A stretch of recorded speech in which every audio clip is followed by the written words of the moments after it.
प्यारे बच्चों, mathematics online class में आप सभी का स्वागत है। आज हम चैप्टर नंबर 6 रेखाएं और कोण का अध्ययन करेंगे। तो एक्सरसाइज 6.1 पर जाने से पहले हम रेखाएं और कोण के कंसेप्ट को अच्छी प्रकार समझते हैं। तो सबसे पहले चलते हैं रेखा। तो रेखा क्या होती है कि ऐसी लाइन जिसके क्या है दोनों छोर अनंत तक जाते हों, दोनों छोर अनंत तक जाते हों, जिनका क्या है कोई प्रतिबंधित बिंदु ना हो, दोनों छोर पे दोनों सिरों पर, वो क्या कहलाती है? रेखा कहलाती है। तो अब ये क्या है, इस तरफ से इस दिशा में बढ़ती जाएगी, इस दिशा में बढ़ती जाएगी, तो इसको क्या कहेंगे? रेखा कहेंगे, क्योंकि क्या है इसकी कोई लिमिट नहीं है दोनों सिरों पर बढ़ने की। उसके बाद में आता है किरण। अब किरण क्या होता है कि इसका एक मूल बिंदु होता है, यानी कि एक बिंदु से स्टार्ट होके दूसरे बिंदु पर अनंत तक जाती है, वो क्या कहलाती है? किरण। रेखा और किरण में अंतर क्या है कि रेखा है वो दोनों सिरों पर अनंत तक बढ़ती जाती है। किरण का एक क्या है मूल बिंदु होता है और क्या है दूसरे सिरे पर अनंत तक चलती जाती है। यानी कि रेखा का एक भाग जिसका केवल एक अंत बिंदु हो, एक अंत बिंदु हो, दूसरा अनंत तक जाए, वो किरण कहलाता है। तीसरा है रेखाखंड। तो रेखा का ऐसा हिस्सा जिसके दोनों सिरों पर क्या है अंत बिंदु हो। मान लो ये ए बिंदु है, ये बी बिंदु है, तो ए और बी के बीच के हिस्से को क्या कहेंगे? रेखाखंड कहेंगे, क्योंकि इसके दोनों सिरों क्या है बंद है। ये यहाँ ए पे खत्म है, ये बी पे खत्म है, तो ए और बी के बीच के पार्ट को रेखाखंड कहेंगे। यानी कि किसी भी रेखा का ऐसा भाग जिसका क्या है दोनों सिरों पर अंत बिंदु हो, निर्धारित हो स्थान, भाई ये यहां तक है, तो ए और बी के बीच का निर्धारित जो रेखा है वो क्या कहलाएगा? रेखा खंड कहलाएगा। इसमें दोनों सिरों पर अंत बिंदु होते हैं, यानी ये यहाँ स्टॉप होगी और इस तरफ से यहाँ स्टॉप होगी, तो इसको क्या कहेंगे? रेखा खंड कहेंगे। उसके बाद में आता है संरेख बिंदु। संरेख बिंदु का मतलब क्या है? तीन ऐसे बिंदु जो एक ही रेखा या रेखाखंड पे स्थित हो, उसको क्या कहेंगे? संरेख। यानी एक ही रेखा पर स्थित बिंदुओं को संरेख कहते हैं। उसके बाद में असंरेख। तो ऐसे बिंदु जो क्या है एक ही रेखा में स्थित ना हो, उसको क्या बोलते हैं? असंरेख बिंदु। जैसे ये क्या है ए बी सी असंरेख बिंदु है, और ये ए बी सी इसमें क्या है? संरेख है। ये एक ही रेखाखंड पर स्थित है तो संरेख बिंदु है। और क्या है इस दूसरे में क्या है आकृति में ए बी सी, इस तरह असंरेख बिंदु है। तो जो असंरेख बिंदु है उससे क्या है एक वृत्त खींचना संभव है जो तीनों बिंदुओं से होकर गुजरता है, परंतु संरेख बिंदु है उससे कोई वृत्त नहीं खींचा जा सकता जो तीनों से होके गुजरता हो, जिसकी चाप। उसके बाद में क्या है कोण। कोण किसे कहते हैं? जब दो किरणें, जब ऐसी जैसे किरण की परिभाषा बताई कि एक अंत बिंदु होता है और क्या दूसरा सिरा अनंत होता है, तो ऐसी दो किरणें, जैसे एक किरण ले लिया ये ओ ए और दूसरी किरण ले ली हमने ओ बी, जहां से किरणें प्रारंभ होती है तो उनके बीच में क्या है कोण बनता है, तो इसको क्या कहेंगे?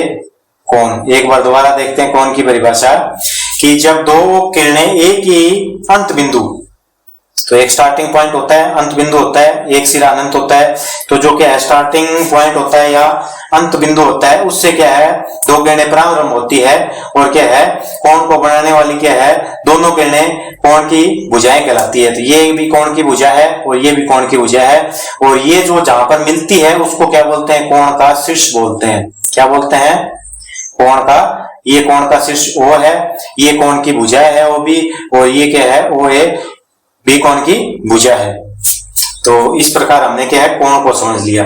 अब क्या है कोण के प्रकार पढ़ेंगे हम, कोण किस किस प्रकार के कौन कौन से कोण होते हैं जिनका क्या है इस चैप्टर में हम प्रयोग करेंगे, या क्या है आगे उनका क्या है प्रमेय के तौर पे यूज करेंगे। तो उन मुख्य प्रकार के कोणों का हम अध्ययन करेंगे।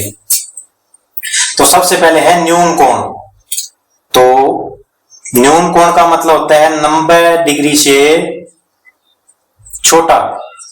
ऐसा कोण जो 90 डिग्री से जिसका मान है छोटा हो, वो क्या है न्यून कोण होता है। जैसे ए बी सी में क्या है, कोण सी ए बी क्या है, न्यून कोण है। इसको के नाम क्या देंगे, सी ए बी। ए पे कौन बन रहा है, नाम देंगे इसको सी ए बी। तो ये 90 डिग्री से छोटा है, मान लो कितना भी हो, 85 डिग्री भी हो सकता है, 87 भी हो सकता है, 30 डिग्री भी हो सकता है, यानी कि 90 से मान क्या होना चाहिए, छोटा। तो जिसका 90 से छोटा मान है वो क्या कहलाता है, न्यून कोण कहलाता है। उसके बाद में आता है समकोण। तो ऐसा कोण जिसका मान 90 डिग्री हो, क्या हो, जिसका मान है 90 डिग्री हो, वो कौन सा कोण कहलाता है। जैसे क्या है, इसको ए बी सी दे देते हैं, तो कौन हो गया ए बी सी बराबर 90 डिग्री है, तो उसको क्या कहेंगे, समकोण कहेंगे। समकोण का मतलब 90 डिग्री का कोण। उसके बाद में आता है अधिक कोण। तो अधिक कोण कौन सा होगा, यहां पे बनाते हैं हम अधिक कोण। तो 90 डिग्री से अधिक का कोण, जैसे ये आकृति है, इसमें ये कोण बनेगा, यहां ये लंब होता है, 90 का कोण बनाता है, इससे अधिक का कोण है, तो क्या कहेंगे, इसको अधिक कोण कहेंगे। 90 डिग्री से अधिक कितना भी कोण हो, लेकिन 180 से छोटा हो, 180 से छोटा हो। 90 से अधिक हो और 180 से छोटा हो, 90 डिग्री से बड़ा हो और 180 डिग्री से छोटा हो, तो उसको क्या बोलेंगे, अधिक कोण। उसके बाद में आता है ऋजु कोण। तो क्या है, एक रेखाखंड या एक सरल रेखा जिसपे कितने का कोण बने, 180 डिग्री का, 180 डिग्री का कोण बनता हो, उसको क्या बोलते हैं, ऋजु कोण। 180 डिग्री के कोण को क्या बोलते हैं, ऋजु कोण। ये कोण के नाम आप अच्छी तरह क्या है ध्यान में रख लें, याद कर लें, क्योंकि इनका आगे क्या है क्वेश्चनों के अंदर बार बार प्रयोग होगा। संपूरक कोण, ऋजु कोण, न्यून कोण, अधिक कोण। तो ऋजु कोण कौन सा होता है, 180 डिग्री के कोण को ऋजु कोण बोलते हैं। तो 180 डिग्री का जो कोण है सरल कोण भी कहा जाता है, इसको सरल कोण भी बोल देते हैं। उसके बाद में आता है भरत या प्रतिवर्ती कोण।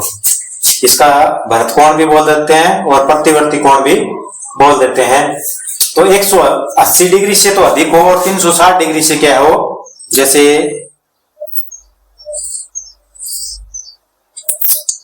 ए ओ बी, इस तरफ का ये कोण है।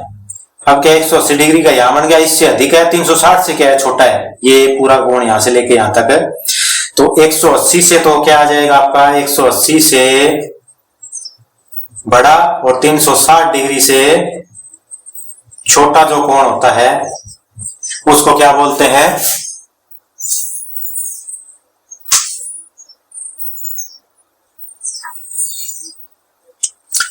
180 डिग्री से बड़ा और 300 यहां लिख देते हैं 360 से छोटा।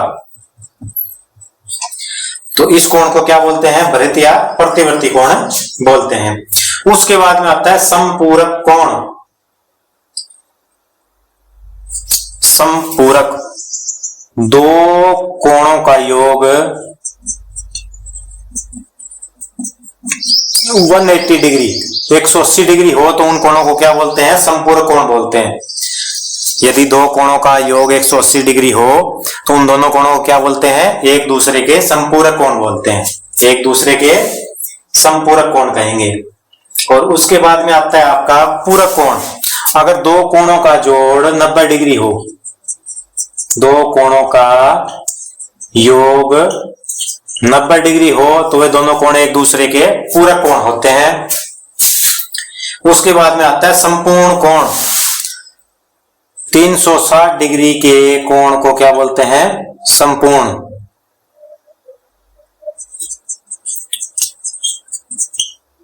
संपूर्ण कोण बोलते हैं।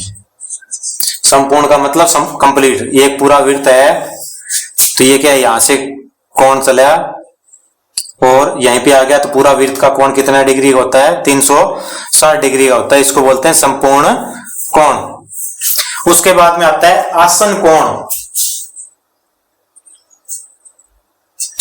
तो आसन कोण किसको बोलेंगे,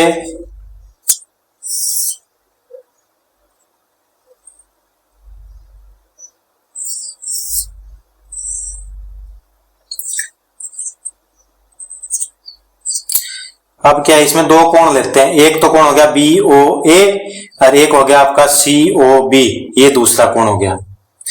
इन कोणों में क्या विशेषता है कि ये दो कोण है, इसमें क्या है, इन दोनों का शीर्ष उभयनिष्ठ है। ये देखो शीर्ष है, इसका शीर्ष ये O है, इसका शीर्ष भी O है।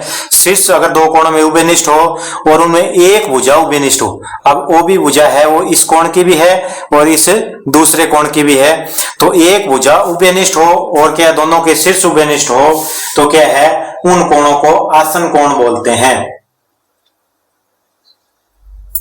और जो अन्य दो भुजाएं होती है वो उभयनिष्ठ भुजा के विपरीत और होती है। जैसे ये क्या है, उभयनिष्ठ भुजा है, उभयनिष्ठ का मतलब कॉमन, तो इनकी अन्य दो भुजाएं हैं, ये एक इस तरफ होगी, दूसरी इस तरफ होगी, यानी कि विपरीत और स्थित होती है। तो इस कोण को क्या बोलते हैं, आसन कोण। ये मान लो 1 नंबर कोण है, ये 2 नंबर कोण है, तो ये एक दूसरे के क्या है, आसन कोण बोलेंगे इनको। यानी कि शीर्ष कॉमन होना चाहिए और एक भुजा कॉमन होनी चाहिए, तो इन कोणों को आसन कोण बोलते हैं। आगे है रेखीय युग्म। तो रेखीय युग्म क्या होता है, यदि दो आसन कोणों का योग 180 डिग्री हो जाए, यानी कि दो ही ऐसी क्या है, यही आसन कोण लेते हैं अब की बार, लेकिन उनका जोड़ कितना हो जाए, 180 हो जाए, तो रेखीय युग्म बन जाता है। तो हमने क्या है, ये ले लिया O, ये AOB, ये OBC, एक ये कोण हो गया और एक आपका ये कोण हो गया। तब इसमें एक तो कोण हो गया AOB, ये हो गया, दूसरा कोण हो गया BOC, ये कोण हो गया। तो इन दोनों का कोणों का योग अगर क्या आ जाए, ये 1 नंबर मान लिए, ये 2 नंबर, यानी कि 1 जमा में 2 कोण बराबर कितना आ जाए, 180 डिग्री हो जाए। इसको लिखेंगे कोण 1 जमा में कोण 2, यानी कि ये कोण और ये कोण दोनों अगर आसन हो, आसन की परिभाषा आपको बता दी कि शीर्ष और एक भुजा कॉमन हो और अन्य दो भुजाएं उनके विपरीत और स्थित हो, एक इस तरफ और दूसरी इस तरफ, तो आसन कोण होता है। और आगे क्या, रेखीय युग्म कब बनेगा, जब दो आसन कोणों का मतलब इनका शीर्ष भी उभयनिष्ठ है, एक भुजा भी उभयनिष्ठ है और दोनों भुजाएं, अन्य भुजाएं इनके विपरीत और स्थित है कॉमन भुजा के। तो अगर इन दोनों का जोड़ 180 हो जाए तो क्या कहेंगे, इसको रेखीय युग्म कहेंगे। रेखीय युग्म का कोण बन जाता है। उसके बाद में आता है शीर्षाभिमुख कोण, एकांतर कोण और संगत कोण। तो ये बड़े इंपॉर्टेंट है, इनका एक किस्म से ये प्रमेय है, इनका हमको आगे क्वेश्चनों में बार बार प्रयोग करेंगे, तो इनको आप अच्छी तरह समझोगे। तो अब हम लेते हैं दो समांतर रेखाएं, ये L होगी, ये M होगी, ये दो क्या ले ली हमने, समांतर रेखाएं ले ली। L समांतर रेखा किसके है, M के समांतर रेखा है। अब इसको एक तिर्यक रेखा, तिर्यक रेखा कौन सी होती है, जो क्या है समांतर रेखा को काटती है। मान लो ये हमारी ले ली N, ये तिर्यक रेखा है, तो इसको तो काटती है, मान लो इस बिंदु पर, इसको इस बिंदु पर काटती है। ये A पे का काटती है, ये B पे काटती है, बाकी नाम लिखने की जरूरत नहीं है, हम कोणों में नंबर डाल देते हैं। अब क्या है, दो समांतर रेखाओं को एक तिर्यक रेखा काटती है, तो कितने कोण बनते हैं, 1 2 3 4 5 6 7 8, तो क्या है 8 कोण बनते हैं हमारे। तो इसको नंबर डालते हैं 1 2 3 4 5 6 7 8, तो ये 8 कोण बनते हैं। अब इसमें इन 8 कोणों में हम कैसे सब कोण समझ लेंगे, एकांतर समझ लेंगे और संगत समझ लेंगे। और एकांतर के भी आगे दो पार्ट होते हैं, एक तो होता है एकांतर अंतःकोण और एक होता है एकांतर बाह्य कोण। तो सबसे पहले समझते हैं शीर्षाभिमुख कोण। जैसे नाम से ही पता चल रहा है, शीर्षाभिमुख मतलब जिनके सिर आपस में टकराते हों। तो ऐसे कौन कौन से कोण हैं जिनके सिर टकराते हों, तो इसमें क्या समांतर रेखाएं होना कोई जरूरी नहीं है। ऐसे शीर्षाभिमुख कोण के, तो ये L है आपकी, ये M है, यहाँ प्रतिच्छेद करती है, तो ये 1 नंबर 2 नंबर 3 नंबर 4 नंबर कोण हो गया आपके। तो शीर्षाभिमुख कौन से कोण होते हैं, ऐसे कोण जिनका आपस में सिर टकराता हो। जैसे क्या है 1 और 3 आपस में एक दूसरे के विपरीत स्थित है, तो दो परिभाषा होगी इसकी, दो प्रतिच्छेदी रेखाएं जब टकराती है तो एक दूसरे के विपरीत और स्थित कोण को शीर्षाभिमुख कोण कहते हैं। जैसे 1 और 3 कोण है ये शीर्षाभिमुख है, और 2 और 4 शीर्षाभिमुख कोण है, और ये हमेशा बराबर होते हैं। शीर्षाभिमुख कोण क्या होते हैं, आपस में बराबर होते हैं। 1 के बराबर 3 होगा और 2 के बराबर 4 होगा, तो शीर्षाभिमुख कोण बराबर होते हैं। इनका हम क्या है आगे प्रमेय के तौर पे उपयोग करेंगे। तो आप समझ गए होंगे शीर्षाभिमुख कोण है तो दो रेखाएं प्रतिच्छेदी रेखाओं से जो क्या है विपरीत कोण बनते हैं। जैसे 1 के 3 विपरीत है, 2 के विपरीत 4 है, तो 1 के 3 शीर्षाभिमुख कोण है और 2 और 4 शीर्षाभिमुख कोण है, और ये 1 3 के बराबर होगा, 2 4 के बराबर होगा। इनको क्या बोलते हैं, शीर्षाभिमुख कोण। इस आकृति में भी शीर्षाभिमुख कोण कौन सा हो जाएगा, ये 2 और 3 हो जाएगा, 1 और 4 हो जाएगा, 6 और 7 शीर्षाभिमुख हो जाएगा, ये बराबर होंगे, 5 और 8 भी शीर्षाभिमुख हो जाएंगे, ये बराबर होंगे। तो शीर्षाभिमुख कोणों को हमने अलग से भी समझ लिया और इस समांतर रेखाओं के युग्म में भी समझ लिया। उसके बाद में आता है एकांतर कोण। तो एकांतर कोण समझते हैं। एकांतर कोण के 2 प्रकार होते हैं, एक होता है अंतः एकांतर कोण और दूसरा होता है बाह्य एकांतर।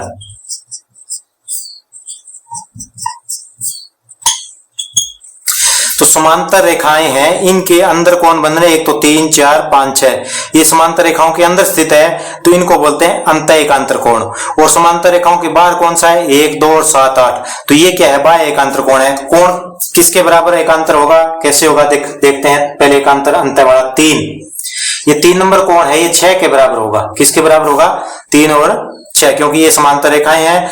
तो ये एकांतर कोण है, ये इनकी दिशा और स्थिति विपरीत होती है, यानी कि ये इस दिशा में है, ये इस दिशा में जाएगा। 3 और 6 बराबर हो गया, यानी कि विपरीत दिशा है इनकी।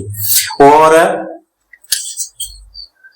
4 और 5 बराबर होगा, 4 बराबर क्या होगा, कोण 5, इसमें कोण लगा देते हैं। कोण 3 बराबर कोण 6 और कोण 4 बराबर कोण 5 बराबर होगा। ये क्या है, 4 5 के एकांतर है, 3 6 के एकांतर है, ये एकांतर कोण बराबर होते हैं। तो इसका हम प्रमेय के तौर पे भी प्रयोग करेंगे। अब बाह्य एकांतर, बाह्य कोण जैसे समांतर रेखाओं के बाहर स्थित है, तो यानी कि बाहर यहाँ क्या है, कोण 1 है, 1 किसके बराबर होगा, कोण 8 के बराबर होगा। ये देखो इनकी भी स्थिति क्या होती है, विपरीत होती है, दिशा और स्थिति विपरीत होती है। 1 इस दिशा में है, 8 इस दिशा में है।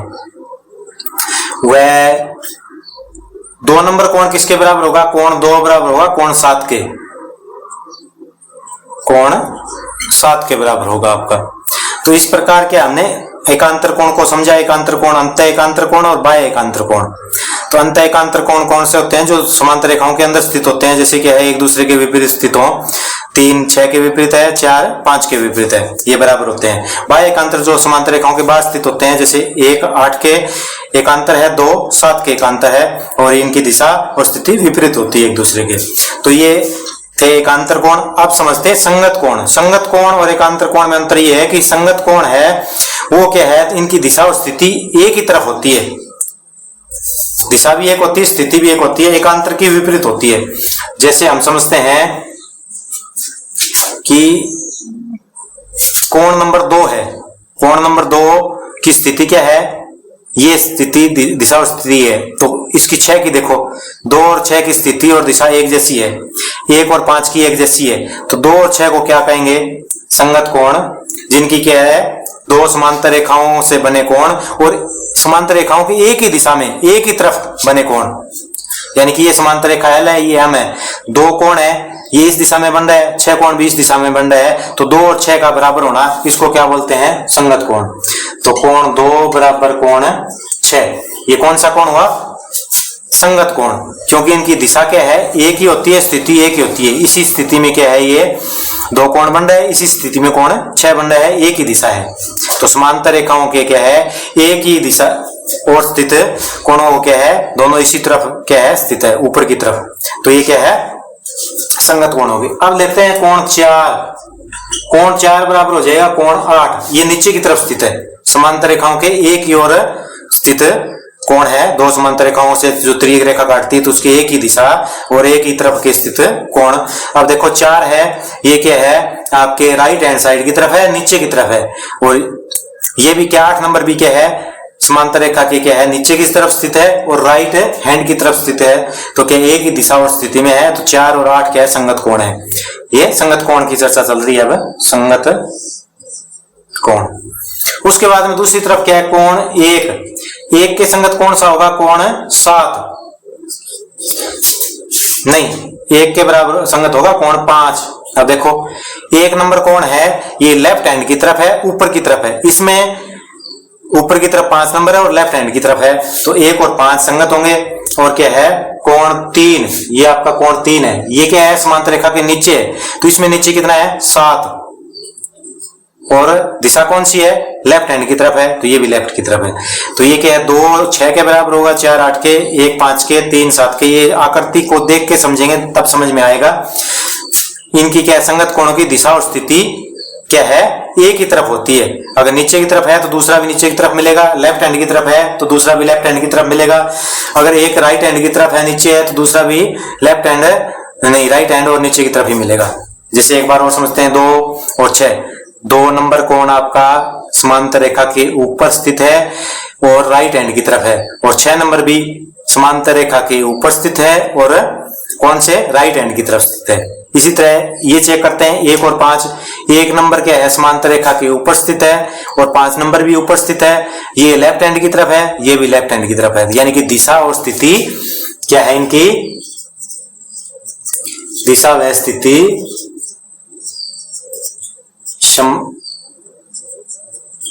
समान होती है। तो इस प्रकार क्या है, हमने रेखाएं और कोण के कंसेप्ट को अच्छी तरह समझ लिया है।